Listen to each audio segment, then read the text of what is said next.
When my wife Julie and I got married 7 years ago, our honeymoon was on the island of Trinidad. We loved it so much that we turned it into an annual thing. Sometimes we'd go as part of our anniversary celebrations, but sometimes we went in December to wait out the worst of the Minnesota winters in paradise. And make no mistake, that is the word for it. Paradise. Think of every tropical island getaway you've ever seen or imagined. What you're thinking of right now? That's Trinidad. There are beaches so white that kids feel like making snowmen instead of sandcastles. The temperature is always at a level that would please even Goldilocks, and the water is a crystal clear turquoise. Soft wind blows through the palm trees, and the whole island is covered in lively green, sprinkled with bits and pieces of the entire rainbow on the hundreds of different kinds of flowers, birds, and butterflies.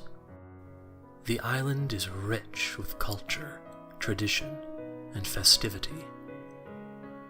You never go too long without hearing steel drums, and the spirit of Carnival is as alive and well there as it is in Rio. The resort that we used to stay at was all-inclusive, and provided us with easy access to all of the delicious Creole cuisine and ideal vistas of the island. It's located in the heart of a forest, built to be close to, but still away from, the boisterous island festivities. This allowed Julie and me to relax in peace and solitude when we'd had enough of the parades and dancing. We stayed at the same resort every year and learned all of its ins and outs. We learned that housekeeping always closed the windows when cleaning, and we had to keep opening them up again because it inevitably got stuffy. We learned that breakfast was served at 8, but it wasn't always worth getting up for. We learned to always arrive about 1 hour after the check-in time, since they'd always be late getting the room ready.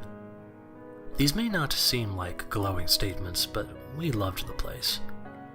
It was a little on the rough side, but this made it seem real and lived in to us. Who doesn't love a little rustic charm?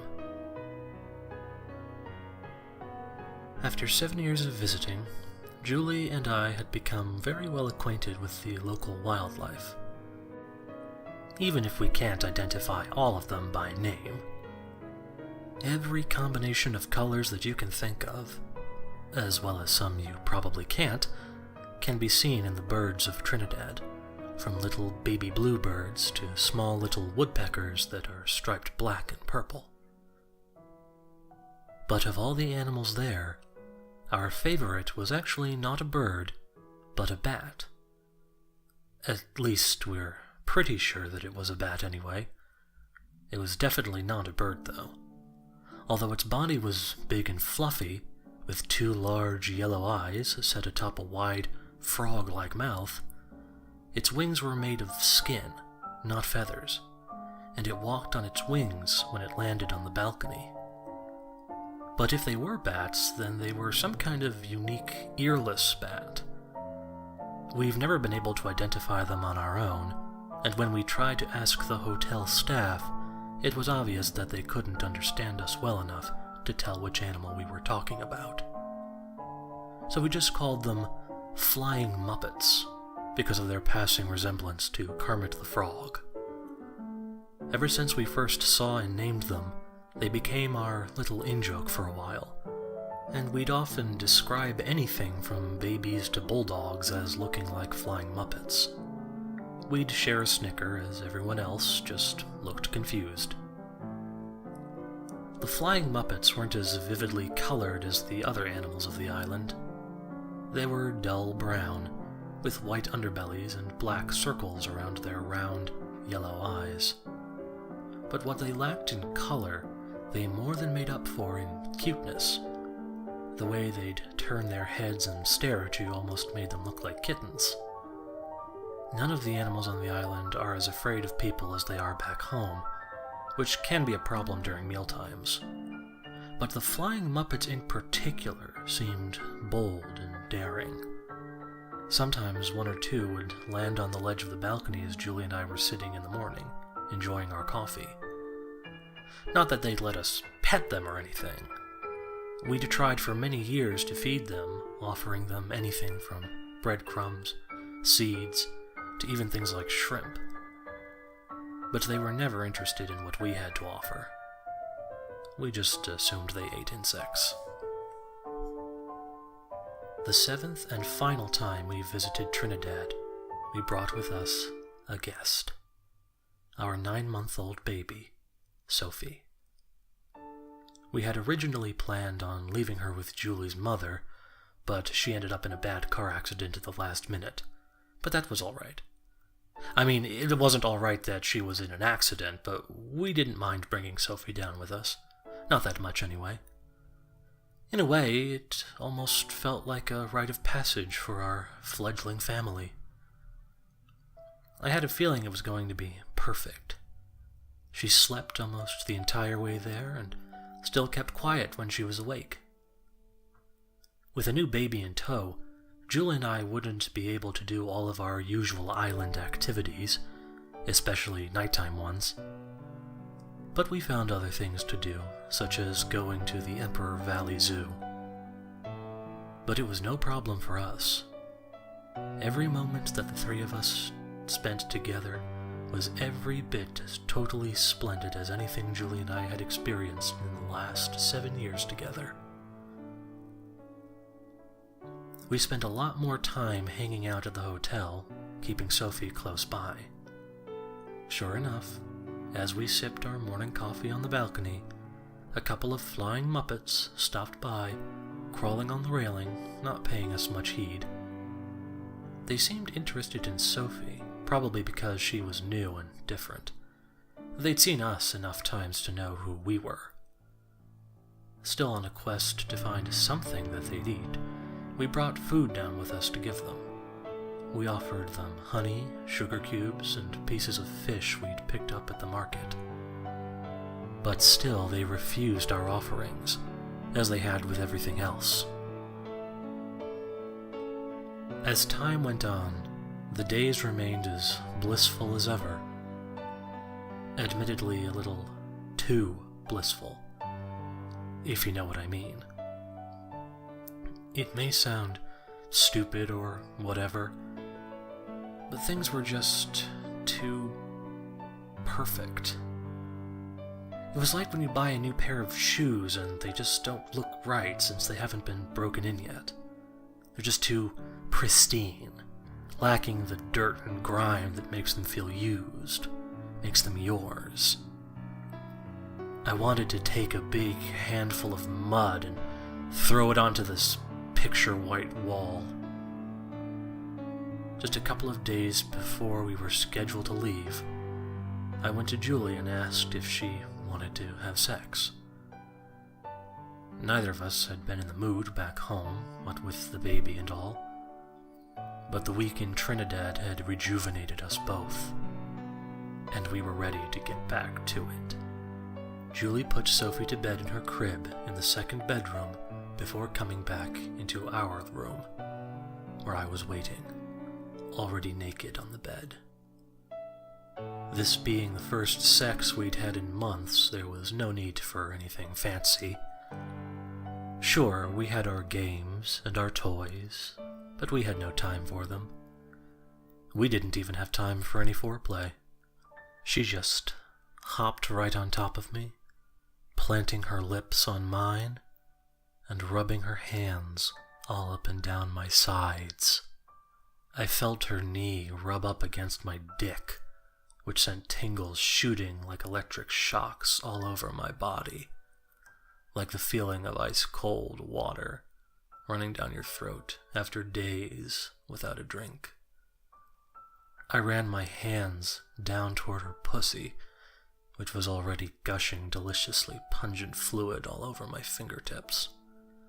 The sound of our wet, naked bodies smacking against each other filled the room. Then, As we were both nearing our respective climaxes, we heard something else. At first, we didn't recognize it, but as our sexual frenzy drifted further from our minds, we both recognized the sound of Sophie crying from her room.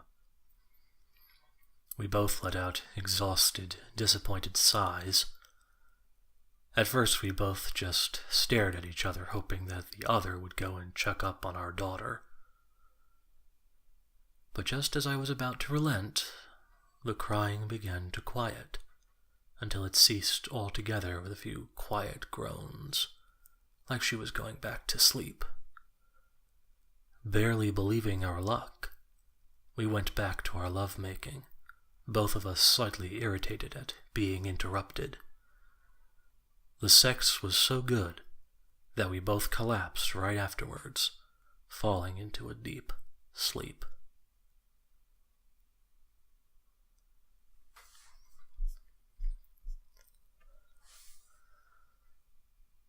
I was the first to wake up, needing to take a leak.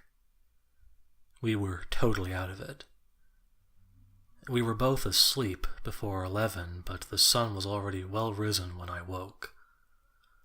I had to go badly, so that was the only thing on my mind.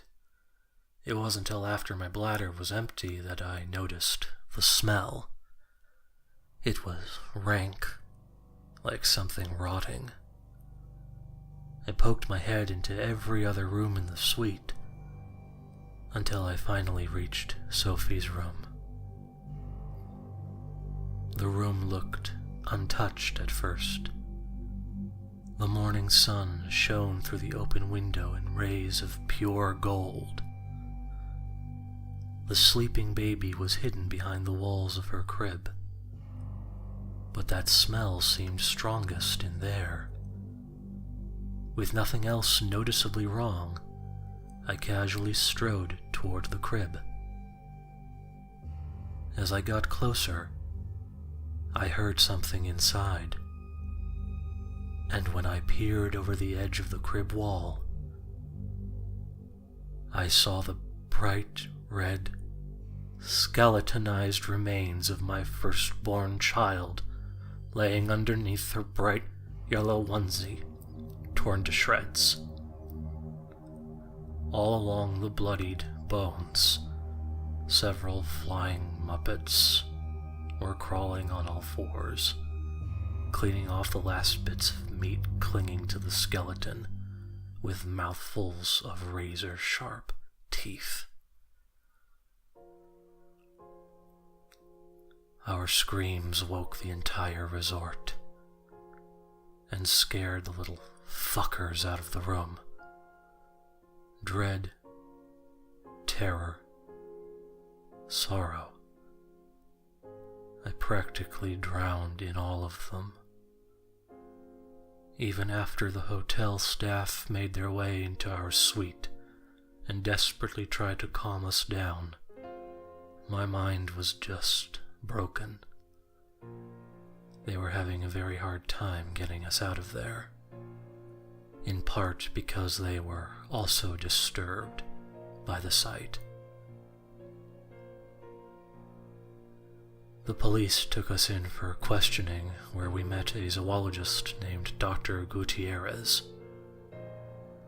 We described the Flying Muppets to him as best we could, but he couldn't place any such animal on the island. Julie even sketched one out for him. She was always the more artistic one. But he maintained that he had never heard of either a bird or bat that looked anything like what we saw.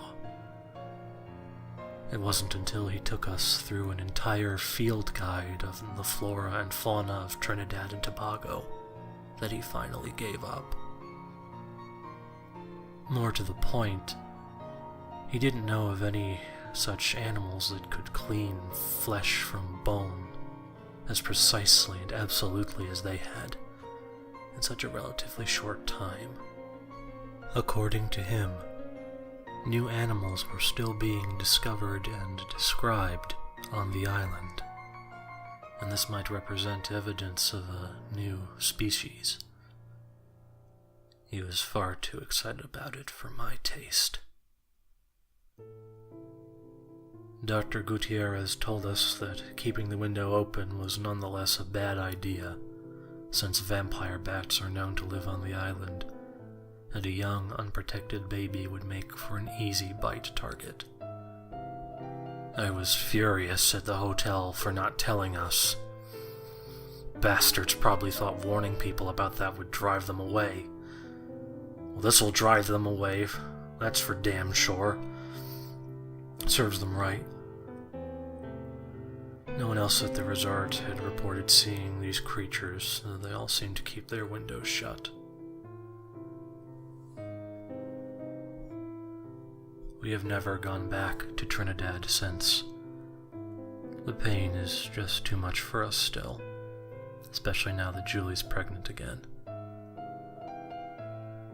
Every day, when I log on to Facebook or Twitter, I hope to look on the side of the screen and see a new story trending. Hashtag Trinidad. New species of flying animal discovered that looks like Flying Muppet. Scientists might know what to call them, or how big they get, or where they come from. But I'll always know what they eat.